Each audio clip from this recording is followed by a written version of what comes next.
خانقاه موسی زیدا دغه شان د خانقاه زروبه ده ان شاء الله ان شاء الله ان شاء الله څنګه چې هغه شاده آباد ده دغه شان ودا هم شاده آباد راغلی وي څنګه چې هغه مرکز د اولیاء دی دغه شان ودا هم مرکز د اولیاء وي څنګه چې هغه مرکز د تجلیات دی او مرکز العرفان دی دغه شان ودا هم مرکز التجلیات او مرکز العرفان راغلی خو هغه د څه ډول نه مرکز العرفان دی تاسو ته پته ده زمونږ د نقشبندیانو یو کتاب دی موږ ته په خپله اصطلاح کې مکتوبات ته حضرت مجدد الافساني صاحب ویلي څه ویل ته مکتوبات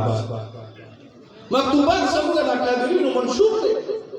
د طریقې عالیې نقشبندي منشور سره راغلي مکتوبات د مکتوبات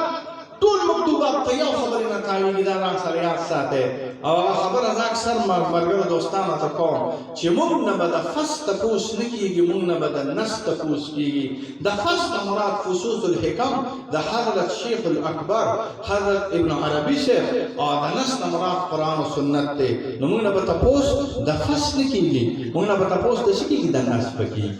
نس څه ته ویل کېږي اتباع د محمد رسول الله صلی الله علیه وسلم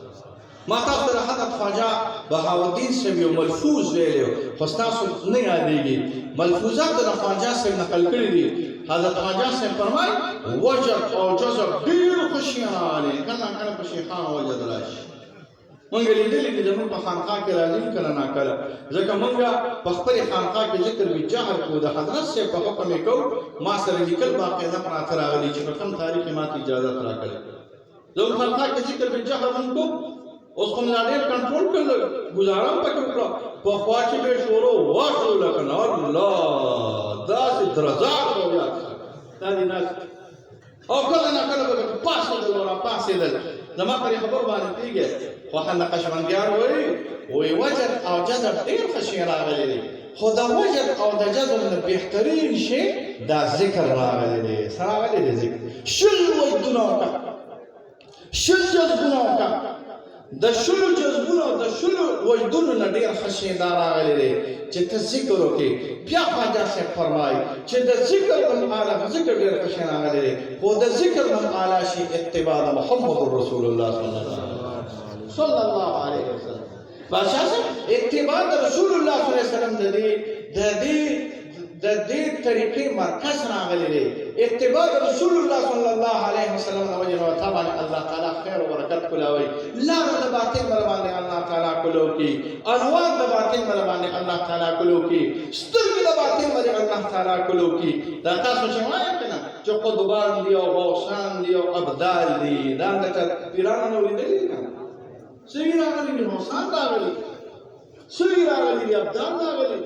دا ابدال ذکر صرف په حدیث کې نشته علما په دې باندې کتابونه لیکلي دي باقاعده جلال الدین سیوطي رحمه الله ابن عابدین علامه ابراهیم قرآني ډېر لیکلي شوي دي خو یاد ساتئ دا ابدالیت دا قطبیت دا غوثیت دا انسان ته علي ملاویږي چې اتباع محمد رسول الله صلی الله علیه وسلم راشي نو تاسو به انشاءالله خپل نصاب باندې لږ ځای خپل نصاب به انشاءالله باقاعده ته زموږ په دې مریدانو کې یو کار راغلی دی بادشاه صاحب هغه کار زموږ د مریدانو کار چې دوه ورځې ذکر وکړي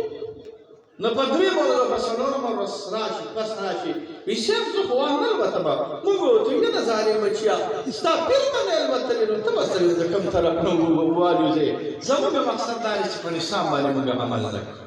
او چې ډاکټر درته دارو ولیکي او ونه خورې نو وارې د بیمارۍ نه به جوړ شي نه به جوړېږي که نه نو تاسو به کوشش کوئ درې خبرې ځان سره یاد ساتئ ما مې یو خبر ویشه هلته هېره شوه حضرت خواجه صاحب بیا فرمایي وایي اتباع د سنت هم ښه شی راغلی ده خو کف عن المعصیت د ټولو نه اعلی شی راغلی دی ځان به د ګناهونو نه ساتئ اولنۍ پوړۍ د دې لارې هغه توبه راغلی هسې نه چې بیعت وکړو او د بیعت سره سره په معصیاتو کې نه پروت راغلی اصل چې بیعت ته وکړو ذکر هم کې د ذکر سره په معصیاتو کې پروت راغلی نور به کم شي د بزرګانو دعاګانې به نه راځي د بزرګانو خیر به نه راځي د بزرګانو هغه دعاګانې او خیر نه به محرومه شي نو ښه شي دا راغلی دی انشاءالله چې چا پیر صاحب په لاس کې لاس کېږي نو اول شي دا راغلی دی بادشاه صاحب چې توبه تایید بشي انسان یا الله زما توبه ما ته حضرت صاحب الفاظ د بیعت یاد ما حضرت صاحب الفاظ د بیعت په یو چل کې لیکلي مرید ناست او ما لیکل نو د حضرت صاحب اوله څه کلمه راغلې وه یا الله تعالی ما سره امداد وکړي چې د ګناهونو نه بچ شمه، خاتمه مې په ایمان شي، پر شریعت باندې مستقیم شمه. دا د حضرت صاحب ابتدایي الفاظ راغلي. نو مرید نقشبندي تبع ان شاء الله ځان د ګناه نه ساتي. مرید نقشبندي اتباع رسول الله صلی الله علیه وسلم وکړي، او چې په نصاب چلیږي زړه ته به الله تعالی نور راولي، زړه ته به الله تعالی برکت راولي. او د حضرت صاحب غونډې سلسله قسم دی په الله باندې زه د قسمونه نه خورم، خو د دنیا په سر باندې چې وګورې د دیوبندي پیرانو په شان پیران به تا ته په دنیا کې ویلو نشي. دا یاد ساتئ. د چا په شان دي؟ د اصحاب دیوبند. بعضې خلک په تفرید کې مبتلا دي،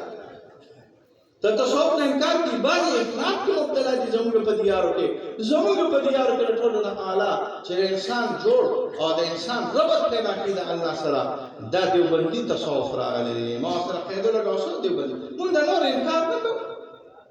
مونږ دا نه وایو چې نو په ترکو کې مینو دیوبندیان وي، نه په ترکو کې به دیوبندیان نه وي، په ماورا النهر کې به دیوبندیان نه وي، په مصر کې به دیوبندیان نه وي، په موږ دې دیارو کې په دې علاقو کې د ټولو نه اعلی طریقه کار تصوف د چا دا په دې وخت کې په دې دیارو کې په دې وخت کې د ټولو نه اعلی طریقه کار د علماء د دیوبند راغلی. دې کې نه افراط شته نه پکې تفریط شته. بیا په ټوله کارونه دیوبند کې شاته زما کسان مرګري ناست دي. زه به څو د حضرت صاحب شان بیان کړم. زما دا خوله دانه د طاقت والا نه ده راغلی، خو خامخا چرګ چې کله د سحر چې راخېږي خو هر چرګ بانګ کوي او که نه دی کوي. دا نه ده چې یو چرګ بانګ وکړو بل چرګ بانګ ونه کړو نو سحر نه راخېږي. نه، که چرګان بانګ کوي او که چرګان بانګ نه کوي خو سحر راخېږي. یاد ساتئ. خو نیکبخته سړی هغه نیکبخته چرګ هغه راغلی دی چې د سحر په وخت کې بانګ وکړي او مالک هم ولې دا نه خوشحاله وي. پرې پوهېږئ که هلکه زما دا چرګ وي نر دی بانګ یې کړی په خپل وخت باندې. هلکه زما دا چرګ وي ډیوټي کوي. نو موږ چونکې د دې خانقاه علما راغلي وو، نو د حضرت صاحب مثال دا د نور راغلی دی، دا د فجر راغلی دی، دا که موږ ویو کنو وي د ټولو دنیا منلی دی، خو موږ وایو چې د موږ هم پکې څه پیدا شي. نو قسم دی په الله باندې د قطب العالم، ما به حضرت صاحب ته قطب العالم قطب الارشاد وي، مفتی اعظم پاکستان په شانتي شخصیت چې هغې کې نه تصنع ده پوري پکې نه راغلی. صدیق دوران دا د خلفا صدیق دوران تصنع پکې نه وه، لالچ پکې نه و. زما اوس هم قسم په الله هغه منظر نه هېرېږي. او زه وایم چې زما دا شاته کوم ملګري ناست دي د دوی ټولو به نه هېرېږي چې د ګل ورور بابا نو عبدالعزیز به د حضرت مفتي صاحب سره راپاڅېدو، ورکوټ یو پنډونګي به راواغست، ورکوټ یو پنډونګي به راواغست. د ګل په ورځ باندې به حضرت صاحب دا ګل په ورځ باندې به د زیارت ورځ او د ګل ورځ د پیر ورځ د ګل ورځ چې وشوه عبدالعزیز په الله تعالی دې وکړي د حضرت صاحب سره به ورکوټ پنډونګي راواغست. حضرت صاحب به مخکې کلوچ پېچولي، تاسو ټولو به یاد شي. کلوچ پېژنئ نه پېژنئ؟ هغه تور بوټان راغلي پخوا زمانه کې به دې د ربړ والا بوټان دې ته به خلکو کلوچ پېچولي. قسم دې په الله باندې څو کله ته مونږ به دې بازار کې چې رالو حضرت مفتي صاحب به ولاړ دا شاته ملګري زما ټول په دې باندې ناطقان او ګواهان دي چې لکه یو غر غوندې سړی ولاړي او د سروبې او د ثوابې پلیټ پوسټ ته به ولاړ راغلی او لاس کې ورڅو ډرامانانو به پېژندل چې ته به قسم دې په الله باندې بیا درته قسم خورم چې په دغه وخت کې د افغانستان جهاد جاري و ساري راغلی چې حضرت صاحب دا ګوته مبارکه خوځولې وه که نه دا ګوته مبارکه نو لس ګاډي به د حضرت صاحب خواته او لس ګاډي به د حضرت مفتي صاحب خواته په کوارټر کې ولاړ راغلي. هغه حضرت مفتي صاحب دغه شوشه او دغه تنعم دی تنګ کړی و، خپله فقیري او خپل علم او خپل فقر یې اخیستی و. داسې شیخ د الله تعالی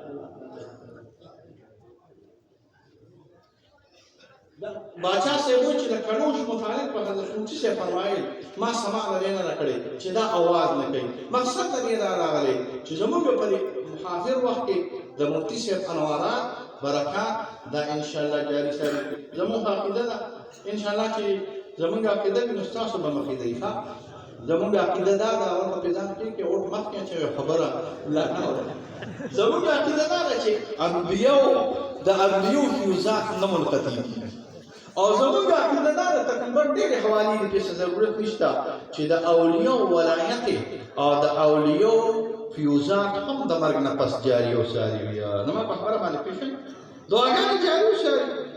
فیوزات جاري او ساري موږ قبورو ته کله نه کله مراقبه کوو په طریقې هغه کوو چې د خواص وي نه په طریقې هغه چې د عوامو وي نو ما پکې دونه ځان کوي په طریقې هغه کوو چې د خواص وي نه په طریقې هغه چې د عوامو نه راغلي موږ کله نه کله د مشایخو سره کینو الحمد لله قوت وي په طریقې باندې په داسې انداز سره چې الله